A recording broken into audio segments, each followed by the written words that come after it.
and you can give your attendance at the end of the session. Okay, so attendance will be taken at the end of the session. So we start now. Today this is the third session I will be taking. Also, it will be a combined class for both A and B division. Okay, instead of turbo machine, I will be taking management and economics, module number 1, session 3. Okay. Now, yesterday I think we have discussed about some of the definitions given by some of the authors. Taylor has given a definition and Henry Fayol has given a definition. So we have seen the different definition of management, and also we discussed about different objectives of management. What are the objectives of management? Okay, and also what we discussed yesterday. Can anybody tell me? Apart from this, what we discussed yesterday? I have shared that YouTube video also, no, in the group. You should go through that YouTube video. So that will be like a revision for you.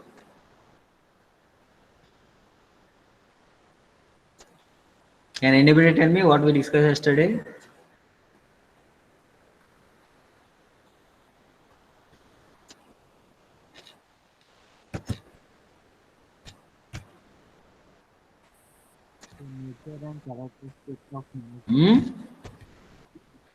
Nobody remembers what we discussed yesterday. We also discussed nature and characteristics of the management, right? Yes or no? Okay. Yes, sir. Yeah. We also discussed. Okay. We also discussed nature and characteristics of management, the objectives of management in detail. Okay. So that was the initial part in module 2. Sorry, module 1. Now there is one more concept called as approaches to management. There are different approaches to management, or you can call it as a evolution of management or history of management. Okay, so all these things are same. Okay, now the history of management can be classified into 3 categories. First is called as the classical approach, second is called as neoclassical approach, and the third one is called as modern approach. Okay, so classical approach means it's very old, so around 100 years back the classical approach was there. Then after that the neoclassical approach was there, and nowadays you will find the modern approach, okay, of management. Okay, now the main difference between the earlier approach and the modern approach is that in earlier approach the resources were very scarce. That means there were limited number of resources were there. The management style was different, the management approach was different in the classical and neoclassical approach. But nowadays you will find a lot of resources are available. Okay, so the approach will be totally different as compared to the classical approach. Okay? Now in the classical approach they mainly focus on organizational efficiency, okay, to increase the organization success. So that was an important aspect in classical approach, and it was following some certain principles. So based on the experience, so it is more of experience type. Okay, so it is more on your personal experience. The classical approach was best. Okay, so it mainly focused on organization to increase the organizational efficiency, and it followed some of the principles based on the experience. That was the classical approach. Okay, now the classical approach can be again divided into different directions or different sections, you can say. Now yesterday I have told you one definition of management given by Taylor. Okay, so Taylor is called as the father of scientific management. Okay, Taylor is called as the father of scientific management. Okay, and one more person was there, that is Fayol. He has given the administrative approach. Okay, so we'll be discussing the scientific approach given by Taylor and the administrative approach. Okay, and in the neoclassical approach they emphasize mainly on the human relationship, individual as well as a group. So when a people works together in a group, their behavior will be different as compared to the individual behavior. Okay, so that was the main concept in the neoclassical approach. Okay, and the main contribution was by Maslow and McGrayer is there. So different people contributed to the neoclassical approach. Okay, nowadays you will find modern approach, modern management approach. Okay, which is basically based on the social and natural science. So it is more of social. Okay, now the management theories can be also classified into four main thoughts, that is pre-classical, classical, neoclassical, and modern approach. Now, this actually classical, neoclassical, and modern approach, these are the main theories or approaches of management. You can divide this classical approach into pre-classical approach also. So before classical approach, there was a pre-classical approach.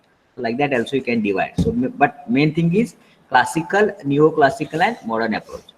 Now I have, you can see a chart here. The name of the person is there in the pre-classical thought. That is before the classical theory, there was a pre-classical approach. Okay, so these are the people who have contributed to the pre-classical approach. Robert Owen is there, Charles Babbage is there, Andrew is there, Henry Robinson is there, and their contribution is highlighted here. Okay, so you don't concentrate more on this. It is just a part of a, you can say, a classical approach. Okay, you can consider it as a part of a classical approach. Okay, so on we will not be focusing much on this. Okay, now you can see here there is a one flow chart which tells the classical thought of management. That means the first category, that is classical thought. After pre-classical approach, there is a classical approach. So again, that is divided into two types. One is scientific school of management, and second is administrative. Okay, so scientific school of management is basically based on some scientific principles, where administrative theory or administrative school of management is based on administrative aspects. Okay, now the main contribution in the scientific management was Frederick Taylor, who is called as father of scientific management. Okay, so he basically contributed more on the development of scientific management in the year 1856 to 1915. Okay, then Frank B. and L.M. Gilbreth is also there. He focused more on time and motion studies. That is also called as work study. So where you will be learning about the movement of the workers, and you will be noting down the time and motion, how much time they take for a particular motion in the industry. So all these things, calculations will be done. Okay. Now one more person is there, Henry Gantt is there. The Gantt chart is very famous. So Gantt chart is basically is used to smoothen your manufacturing process. Okay, it is a part of, you can say, total quality management. Okay. Now administrative theory, Henry Fayol is called as the father of administrative management. Okay, Henry Fayol in from 1841 to 1925. Then Max Weber is there. He also contributed for the rules of management. He laid down some of the rules of management. Okay, so these things will be focusing more, because Henry Fayol has given 14 principles of management, which is very, very important. Henry Fayol's theory, that is administrative school theory, is basically based on 14 principles of management. He has given some 14 principles of management. Okay. Now these are some of the, I have highlighted here some of the features of classical theory. Okay, which involves some of the early works of the management, which provides the foundation to the modern management theory. So whatever the modern management theory we are following today, it is basically based on the classical theory. So that lays a foundation for the modern management theory. Second point is, it attempts to find ways to increase the output of the worker. So every theory is basically based to increase the output from the workers. Okay. The third point is, employees have strong economic needs which can be satisfied through financial incentive. Okay. So in all these theories, our main aim will be to satisfy the workers by paying them the incentive or paying them the good salary and some other benefits also. Okay. It stresses on formal structure of job and work schedule to satisfy organization individual needs. So you have to follow the hierarchy level in the organization. So structuring of jobs and work schedules is very important. Okay. It views on organization as closed system which do not interact with external environment. So organization environment is different and the external environment is different. Okay. So both are isolated. Now, sixth point, it develops a set of management principles which are universally applicable to all. So all these principles that has been laid by the classical theory, which will be applicable to all type of businesses universally. So whatever the principles that have been given in the classical theory, that will be applicable to all forms of businesses universally. That was the main. So these are the highlights, you can say, or features of classical theory. Now, as I told you, Taylor is called as the father of scientific management. Okay, so scientific management is basically based on study of work methods to improve the efficiency of the workers. Okay, so time and motion study is a part of scientific management. Okay, suppose a worker is working at a shop floor, then how much movement will be doing? Say, for example, he is bringing some of the tools. Where suppose the tools are located at a far distance, so he'll be wasting his time in bringing the tools again and again. So if you arrange in a such a way that the tools are available to the workers easily nearby, okay, so you can reduce the motion and you can reduce the time, the movement, okay, of the workers. So that will increase the efficiency, that will increase the output, that will increase the efficiency of the workers. So that was the main idea. That is also called as work study. So we'll be studying the time and the motion study of the workers so as to optimize or to maximize the efficiency of the workers so that the output will be increased. That is called as scientific management. So it is a scientific study of work methods to improve the efficiency of workers among all the contributors to the school of thought. And the main contribution was given by Taylor. Taylor is called as the father of the scientific management. Okay. Now here also lay down some of the principles on which the scientific theory is based. Okay. Now what he found is that he studied the, you can say, the psychology of the workers with the help of the time and motion study or work study, and he has found out three findings here. First one is the workers are fear of losing their jobs if they increase their output. Okay. Now he found out that they may think that if they increase their output, then the management may not require them. So they may feel that I may lose my job. Okay, if I increase their output. Okay, because your output will automatically increase with the help of this work study. Then workers are not at all required. Okay, so you can reduce the workforce. Okay, then faulty wage system. He found out that there was improper wage system. The workers were not paid efficient in a proper way as per their work profile. Okay, so that was the main finding. Then outdated methods of working.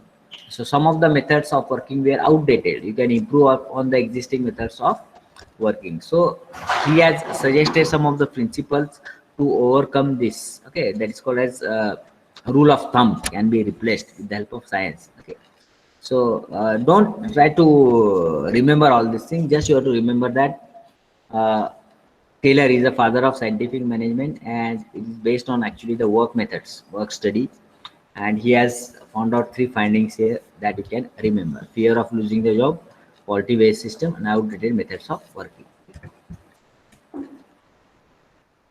Now, as I told you, Henry Fayol has also contributed to the classical theory of management. Okay, now he is also called as the father of the management, and he has given 14 principles, 1 4, which are very very important. Okay, so a question may be asked in exam: explain the 14 principles of Henry Fayol or 14 principles of management. So that has been given by Henry Fayol. So his contribution is very very important. Okay, the first one is called as division of labor. Division of labor means the labors must be divided in such a way that every worker is specialized in a particular way. Okay, so division of worker leads to specialization resulting in higher output. So if you divide the workers so that some workers are specialized in a particular way, or you can say you can develop their skills. Okay, so in that case you can improve the output of the organization. That is called as specialization. Specialization nowadays also in industry you will find a lot of specialization will be there. Okay, because everybody is doing their job in different way.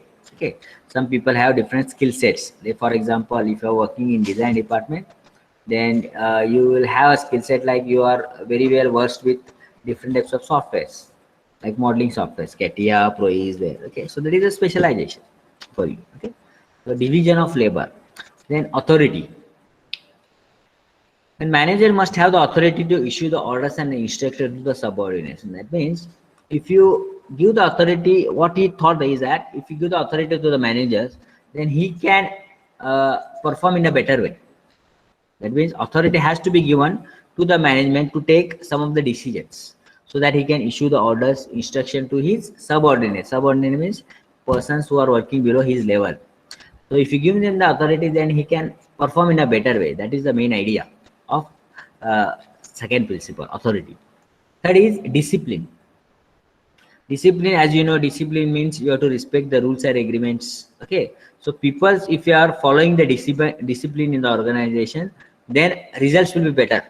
That is the main idea. So you have to follow the rules and regulations of the organization. That is discipline. Okay. Then next is called as unity of command.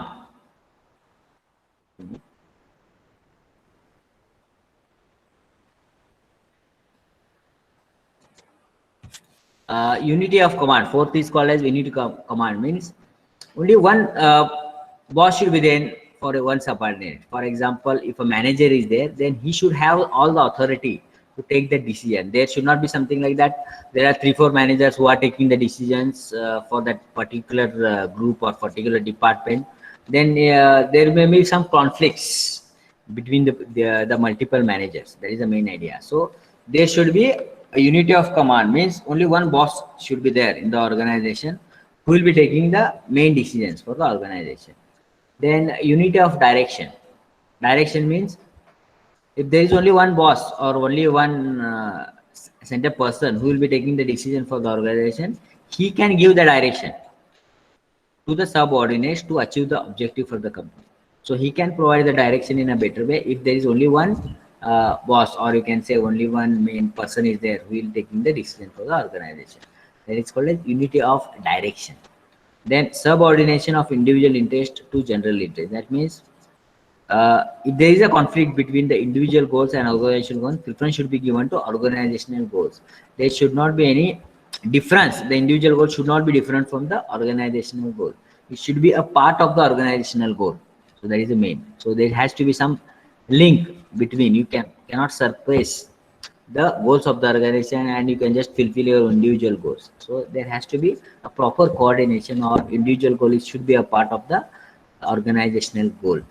Then remuneration is also very, very important. That means there should be a fair system of remuneration that ensures equal pay for equal work.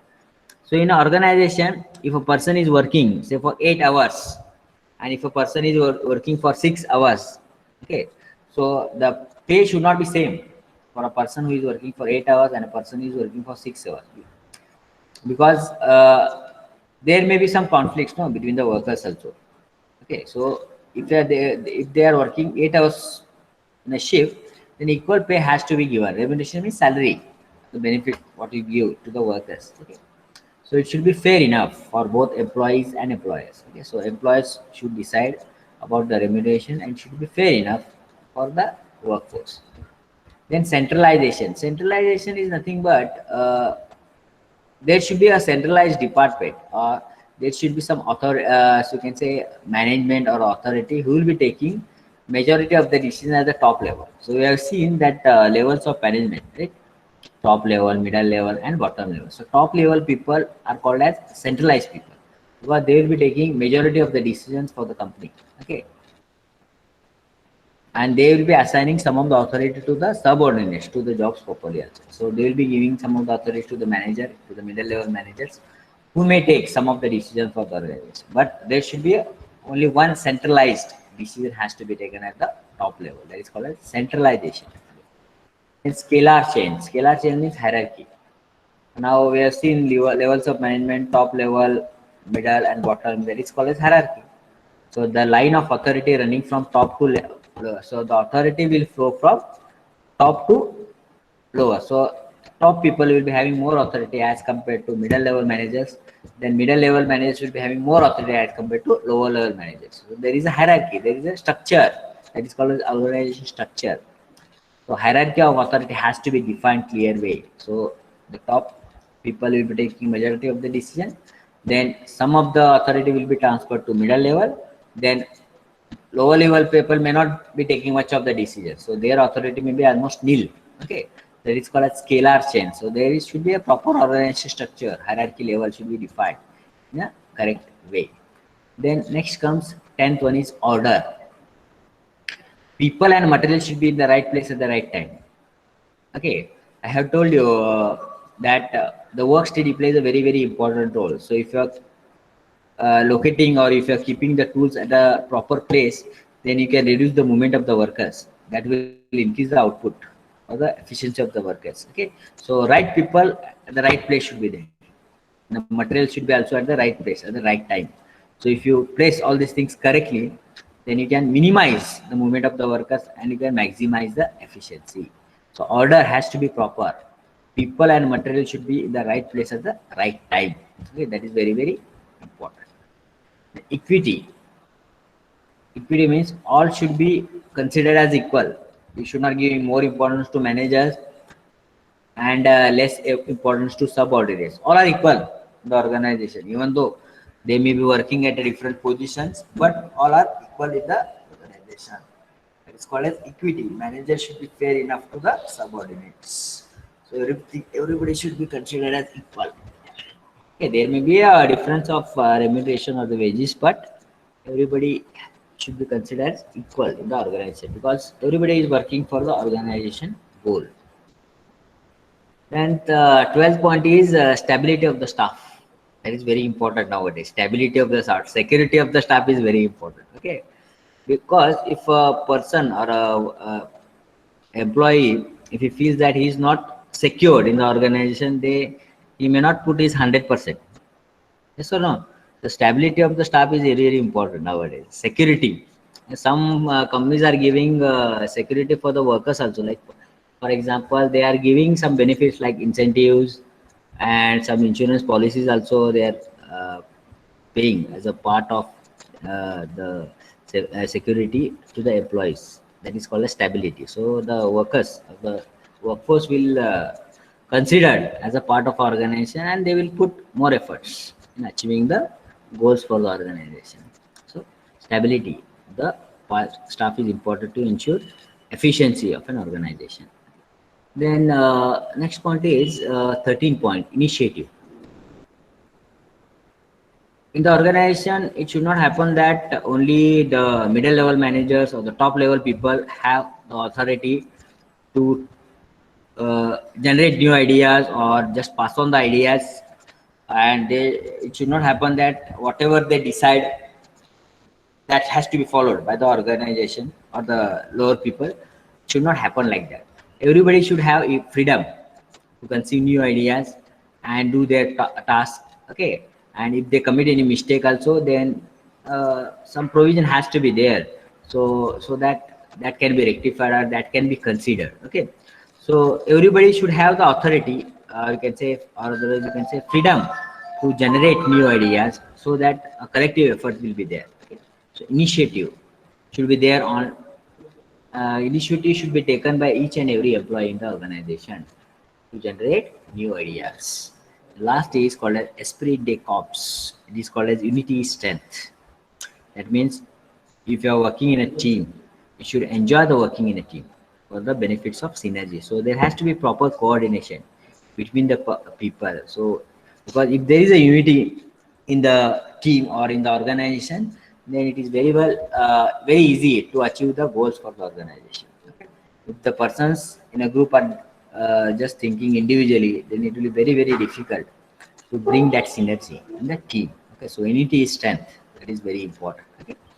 So these are the 14 principles given by Henry Fayol. He is also called as the father of, you can say, the classical approach. Okay, father of management also it is called as. First is called as division of labor.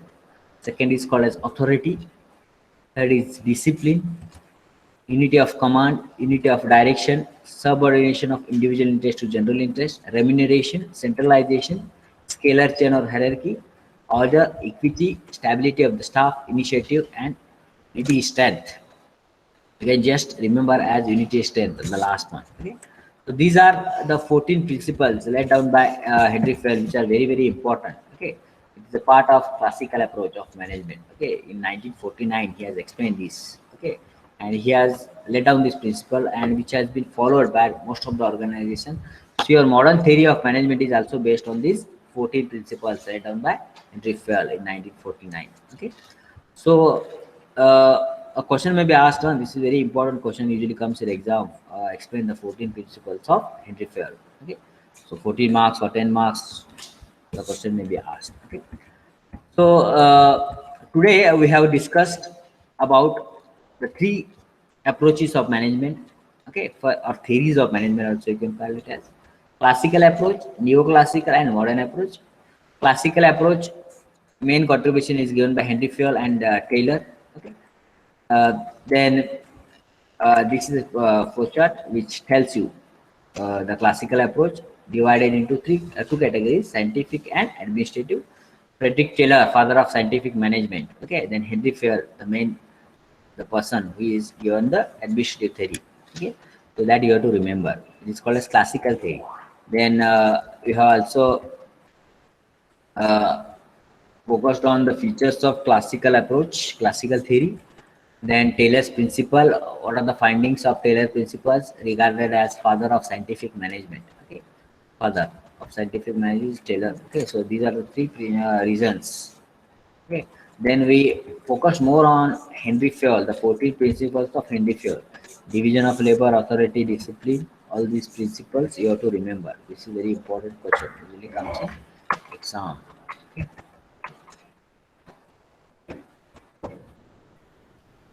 So any doubt regarding this? Today I'll be going a little bit slow initially because maybe in the next 2-3 sessions we may be able to complete the first module. Okay. So these theories or history of management is important. Classical, neoclassical, and modern approach. If you have got any doubts, if you have got any doubts, you can just ask me in the chat box. Otherwise, if you don't find any doubts, then you can leave by giving your attendance in the chat box.